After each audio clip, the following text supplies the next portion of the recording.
CNBC आवाज प्रस्तुत करता है crypto corner powered by CoinDCX। स्वागत है आपका क्रिप्टो कॉर्नर में और हमारे साथ आज जुड़ रहे हैं मार्केट विजिट के फाउंडर अदीप नूरानी। अदीप, बहुत शुक्रिया हमारे साथ समय निकालने के लिए।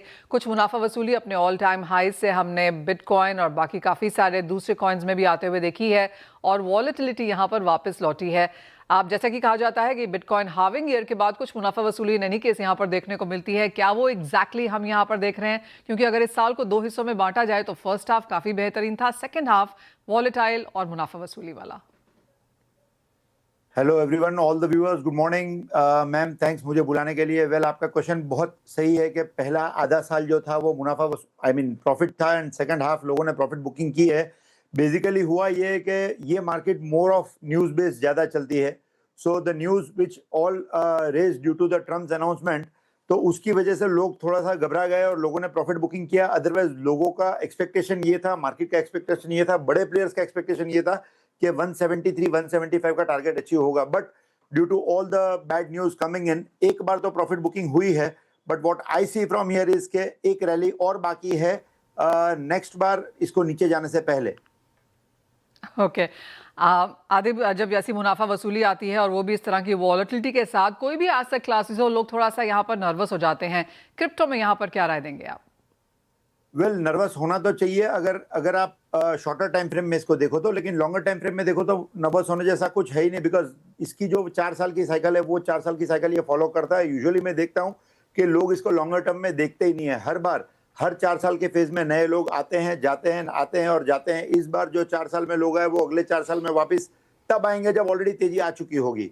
सो वो एंटर ही इतना लेट कर दें कि फिर वो घबराहट होनी शुरू हो जाती है। अगर स्टैगर्ड मैनर में पहले से पैसा लगाया जाए तो घबराने वाली कोई बात ही नहीं है। अगर आप चार्ट्स को देखो, लोग बोलते हैं कि लॉन्ग टर्म में बीटीसी के चार्ट्स नहीं देखने चाहिए, बट आप क्वार्टरली चार्ट्स अगर देखो तो still there is some energy left. ऊपर जाने की जगह है, घबराने की कोई जगह नहीं है। एंड रुकना चाहिए, थमना चाहिए, संभलना चाहिए।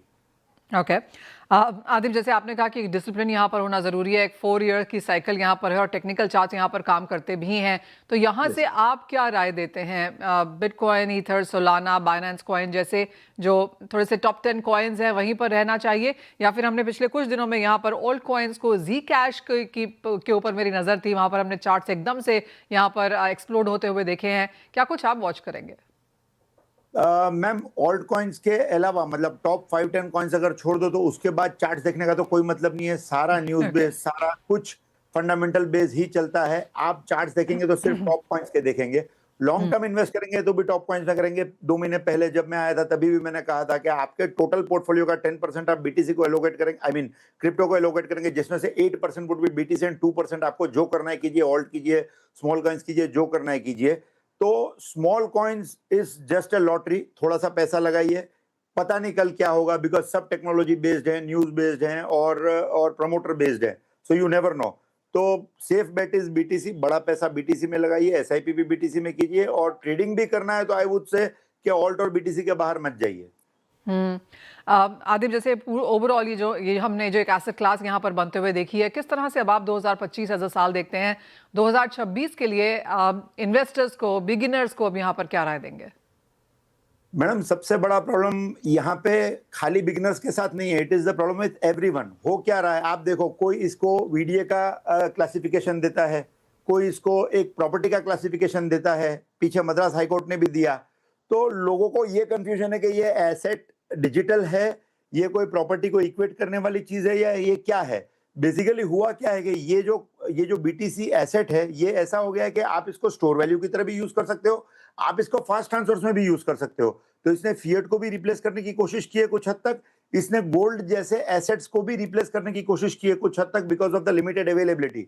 तो अकॉर्डिंग टू मी ये एसेट क्लास ऐसा है जो आगे जाके और ज्यादा इवॉल्व होगा।